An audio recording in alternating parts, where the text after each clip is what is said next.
నయనతార టాలీవుడ్కి దూరం అవుతోందా? వెంకటేష్తో కలిసి నటించిన బాబు బంగారం నయనకు చిట్ట చివరి తెలుగు సినిమానా?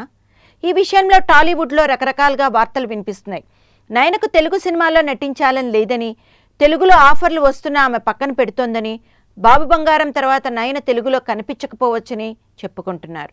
బాబు బంగారం సమయంలో నయన దర్శక నిర్మాతలు తెగ ఇబ్బంది పెట్టిందని, నయనతార వ్యవహారం తెలిసిన వాళ్ళెవరూ ఆమెకు కథానాయికగా ఎంచుకునే సాహసం చేయకపోవచ్చని, ఆ విధంగా తెలుగులో ఆమెకు అవకాశాలు రావడం అతి కష్టమని వార్తలు వినిపిస్తున్నాయి. నయన వ్యవహార శైలి విషయంలో నొచ్చుకున్న కొంతమంది నిర్మాతలు నిర్మాత మండలిలోనూ ఫిర్యాదులు చేశారట. దాంతో ఆమెపై అనధికారిక నిషేధం విధించినట్టు చెప్పుకుంటున్నారు.